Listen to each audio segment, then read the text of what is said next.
Hello students, हम लोग momentum career classes coaching से आपको बहुत बहुत बधाई हो कि आप लोग ने अच्छे से एग्जाम दिया इस कोरोना टाइम में। और मुझे उम्मीद है कि आप लोग का एग्जाम बहुत अच्छा हुआ होगा, आई होप सो।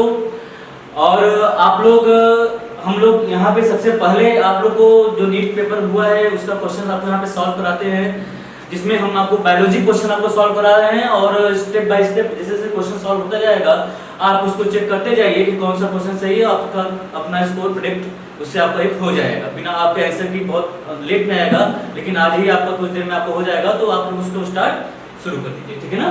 चलिए, हाँ बेटा, ये आपका क्वेश्चन नंबर आपका पहला है नीट का। हो सकता है आपका सेट अलग होगा, तो आप लोग अपने सेट में क्वेश्चन को ढूंढ लीजिएगा, क्वेश्चन कहाँ है, ठीक है। ये जिस भी सेट का पेपर होगा क्वेश्चन होगा मुझे नहीं पता, लेकिन आप लोग अपने सेट में ढूंढ लीजिएगा। क्वेश्चन ये है कि presence of which of the following conditions in urine are indicative of diabetes mellitus. As you know, diabetes is of two type, diabetes mellitus and diabetes insipidus. Okay, so diabetes insipidus is the disease which occur due to the deficiency of due to the hormone ADH, anti diuretic hormone। उसके कारण आपको diabetes insipidus होता है। Diabetes mellitus जो आपको है, अगर आपको चेक करना है तो आपका सबसे पहला जो आपका कंडीशन क्या है, hyperglycaemia condition. Hyperglycaemia condition, hyperglycaemia means in your urine, आपके यूरिन में ग्लूकोज का अमाउंट क्या होगा, आपका ज्यादा होगा, जिसके थ्रू हम लोग ये चेक कर सकते हैं कि आपको डायबिटीज है कि नहीं है। तो second the answer is your B, the renal calculi and the hyperglycaemia is the answer by which we can measure that it is the diabetes insipidus, sorry that is the diabetes mellitus. अगर ये question पे diabetes insipidus होता, अगर यहीं पे question आपका diabetes insipidus होता, अगर यहाँ पे हम लोग मान लेते हैं, यहाँ पे इंसिपिडस मान लेते हैं, इंसिपिडस मान लेते हैं, तब उस केस में आपका आंसर यहाँ पे चेंज होकर क्या हो जाता, तब आपका वहाँ पे आंसर एडीएच हार्मोन के कारण हो जाता। तो इस बात को आप लोग याद रखिएगा और इसी बात पता ही होगा, ठीक है। नेक्स्ट क्वेश्चन, हाँ सेकंड क्वेश्चन है, बहुत इजी क्वेश्चन है बेटा, थोड़ा सा दिमाग लगाओगे तो क्वेश्चन सॉल्व हो जाएगा। Placenta, placenta is the connecting link between the mother and foetus. तो आपका इस कॉलम को इस कॉलम से आपको मैच करना है। Placenta, zona pellucida, bulbourethral glands and Leydig cell. It is the question of your, ये जो तीनों क्वेश्चन है आपके, ये आपके रिप्रोडक्टिव सिस्टम से आपके चारों क्वेश्चन एक्चुअली में ह्यूमन रिप्रोडक्शन क्वेश्चन आपका आया हुआ है। तो प्लेसेंटा क्या है, ठीक है, इसमें पूछ रहा है कि कौन सा हार्मोन कौन सा आपका रिलीज कर रहा है, इसके बारे में आपको मैच करना है। जैसे प्लेसेंटा, ठीक है, प्लेसेंटा को अगर देखें तो हम लोग यहाँ पे androgens, androgen is a male hormone, ठीक है, male hormone. Second is the human chorionic gonadotropin, it is the hormone that is released by the zona pellucida, sorry that is released by the placenta. As you know, the placenta is also endocrine type of gland which also release the two type of hormone, HCG and HPL. One is the hormone is human HCG, human chorionic gonadotropin, and another hormone is the HPL, human placental lactogen. Second आपका option है जोना पैलुसिडा। जोना पैलुसिडा is the layer of ovum, ठीक है, the layer of ovum, there are two layers. First is the outer corona radiata, second layer is called as the zona pellucida. The corona radiata is the layer of the follicular cells, and whereas the zona pellucida is a tough layer that to penetrate this layer, the sperm have acrosome in which the hydrolytic enzymes are present. Third is the bulbo, अच्छा अगर आप चाहो तो इन दोनों options को आपको मिलाकर हम लोग इसमें आंसर दे सकते हैं कि ए का क्या है, ए का 2, ए का 2 एंड बी का 3। तो ए का 2 एंड बी का 3, the option is correct is B, your answer correct is B. जिसमें आपको बाकी देख रहे सी का bulbourethral gland, the lubrication of penis, you know that there are 3 glands are present in the human reproductive system male, that is the one is called as seminal sac, second is called as prostate gland, third is one is called as the bulbourethral gland. The main function of bulbourethral gland to neutralize the acidity of the urine and the make the lubrication for the penis, ठीक है। And for the Leydig cell have the function to that it is also called as interstitial cells, and this interstitial cell have function to release the androgen male hormone, okay। Next question, that is the, ये B नहीं होगा बेटा, BT cotton होगा, ठीक है ना, typing from math हो गया होगा। तो बीटी कॉटन, एडेनोसिन डीएमिनेज, आप बहुत अच्छा एंजाइम नाम सुने होंगे आप लोग। RNAi एंड PCR, ठीक है। तो RNAi, ठीक है, या सबसे पहले बीटी कॉटन बैसिलस thuringiensis, आपको कौन सा ऑप्शन हो जाएगा?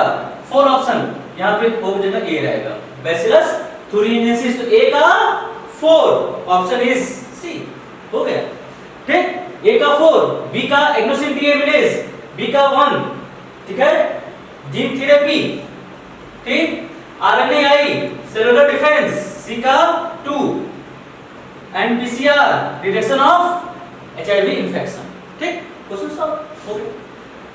हाँ बेटा, अब नेक्स्ट क्वेश्चन आ गया आपका 4th, the sequence that control the copy number of the linked genes in the vector is termed as, ठीक है। अब देखो वेक्टर पता है आपको, वेक्टर पता है। अब क्या बोल रहा है कि the sequence that control the copy number of linked genes, ठीक है, linked DNA, ठीक है, in the vector। अब इसमें पहला है पैलिंड्रोमिक सीक्वेंस। पैलिंड्रोमिक सीक्वेंस पता है आपको क्या होता है?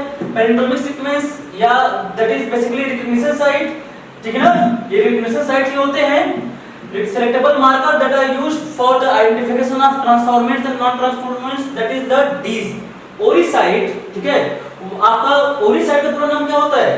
Ori site is the origin of replication, is the origin of replication, ठीक है, ओरिजिन ऑफ रेप्लिकेशन। ये आपका कंट्रोल करता है नंबर ऑफ डी, कितना वो रेप्लिकेट करेगा, और जितना वो रेप्लिकेट करेगा उतना क्या होगा?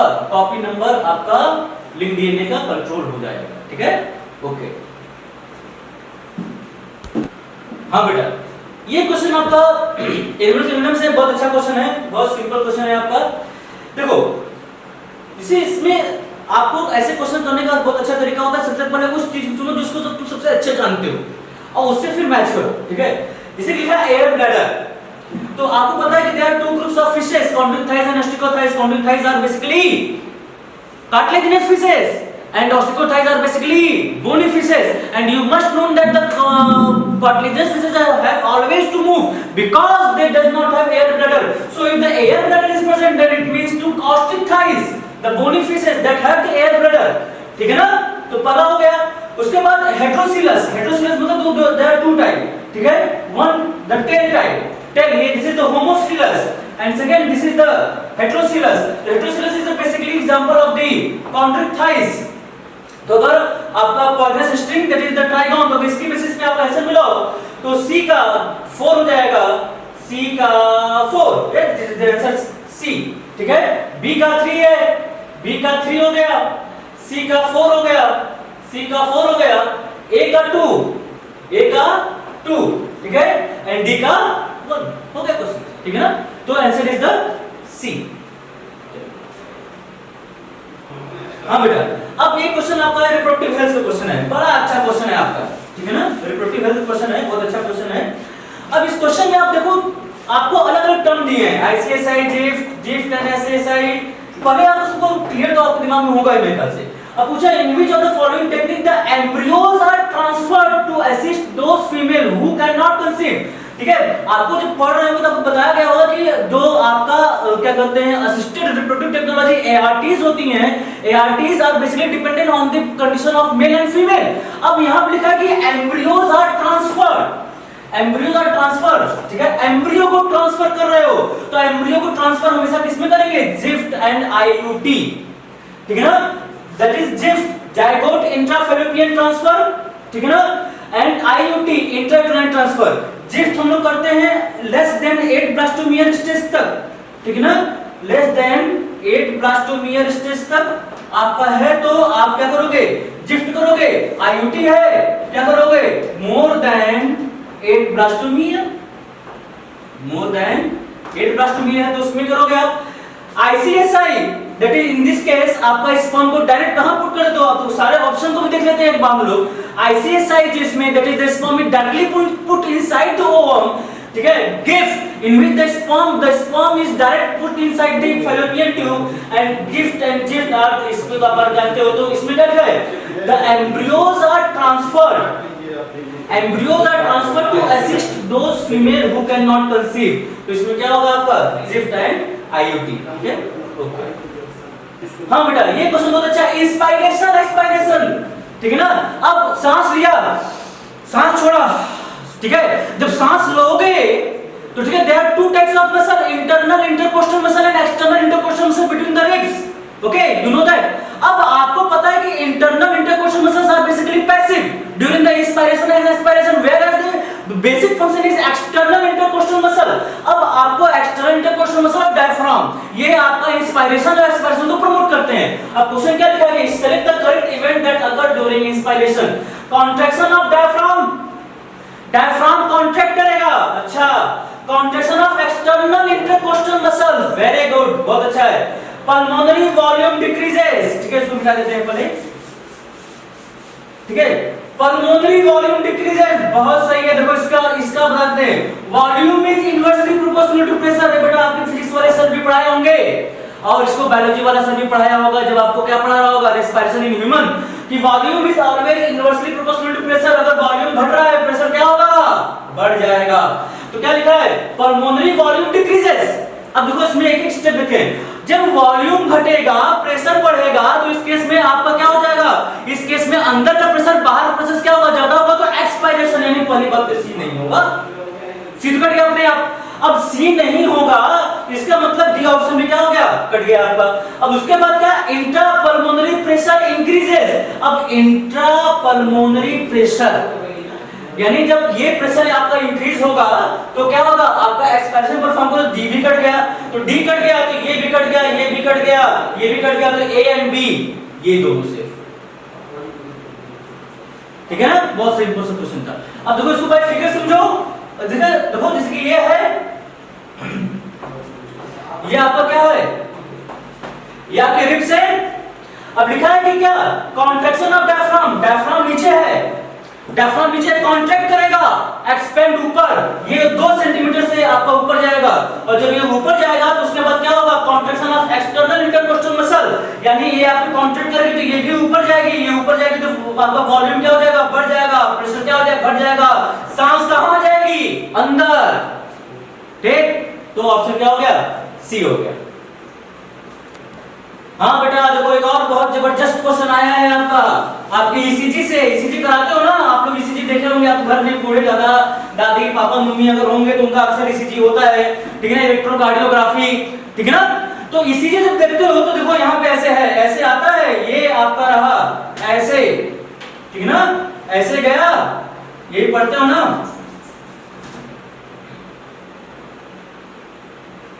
ये रहा, ठीक।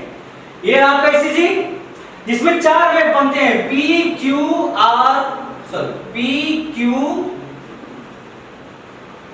Q R S T.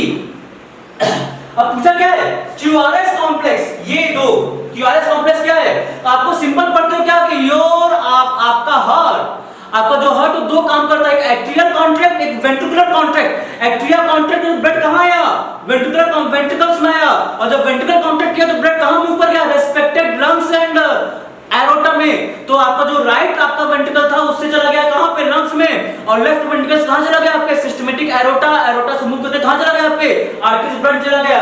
तो यहां पे आपका देखो, लेकिन यहां पे कॉन्ट्रैक्शन स्पेशल नहीं बोला है, यहाँ पे डीपोलराइजेशन एंड रीपोलराइजेशन बोला है। तो आपका डीपोलराइजेशन और रीपोलराइजेशन का भी ग्राफ होता है, आपको पढ़े होंगे, शायद नहीं पढ़े होंगे तो दोबारा यहाँ से देख लो। डीपोलराइजेशन मतलब क्या होता है, डीपोलराइजेशन मतलब आपका जो मेंटेनेंस ऑफ द पोटेंशियल, ठीक है ना, जो रेस्टिंग मेम्ब्रेन पोटेंशियल होता है उसको मेंटेन किया जाता है डीपोलराइजेशन में, ठीक है ना, सॉरी मतलब उसको आपका रेस्टिंग मेम्ब्रेन पोटेंशियल को लूज किया जाता है डीपोलराइजेशन में, और रीपोलराइजेशन में क्या होता है, रीपोलराइजेशन में उसको गेन किया जाता है। तो क्या लिखा है कि डीपोलराइजेशन ऑफ वेंट्रिकल्स, तो इस डीपोलराइजेशन मतलब क्या होगा, इसका मतलब होता है कॉन्ट्रैक्शन, क्या होता है, कॉन्ट्रैक्शन, और रीपोलराइजेशन मतलब क्या होगा, रिलैक्सेशन, ठीक है ना, पढ़ाया गया होगा आपको, सर पढ़ाए होंगे आपके। तो यहाँ क्या लिखा है, डीपोलराइजेशन ऑफ वेंट्रिकल, पी, किसी भी ईसीजी में जो पी ग्राफ बनता है वो और जो ऑरिकल्स होते हैं उनका क्या होता है, डीपोलराइज कर जाते हैं। तो यहाँ पे पी की बात पूछ नहीं रहा है, यहाँ पे किसकी बात पूछ रहा है, क्यूआरएस की पूछ रहा है। तो क्यूआरएस क्या हो जाएगा आपका, QRS of the depolarization of the ventricle, option A is your correct answer. Okay, हाँ बेटा देखो एक आ गया क्वेश्चन डाइजेस्टिव सिस्टम से, ठीक है, एंटेरोकाइनेज बड़ा सीधा है, तुरंत आप ढूंढते तुरंत मार दियोगे। आपका एंटेरोकाइनेज एंजाइम किसका कन्वर्जन करता है? Trypsinogen to trypsin. Trypsinogen enzyme and pepsinogen enzyme दोनों आर डिफरेंट हैं।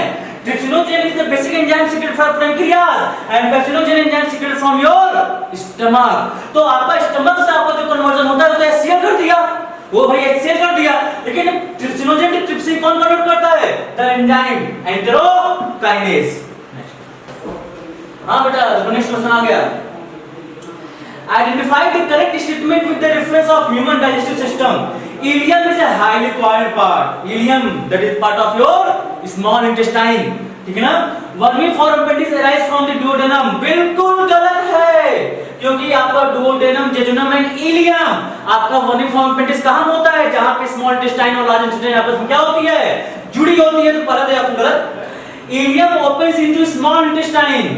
अब ileum है, ileum open into small intestine, कहां से हो जाएगा? डुओडेनम ओपन करेगा ना, तो ये भी क्या हो जाएगा? आपका गलत हो जाएगा। Serosa is the inner most layer of alimentary canal, ये तो सही है, ठीक है ना? सीरोसा आपका जो इनर मोस्ट से लिखा क्या? आपका इनर मोस्ट लेयर, इसमें देखो आपका इलियम से लिखा पहला हाईली कॉइल्ड पार्ट, ठीक है ना? और सीरोसा, ठीक है ना?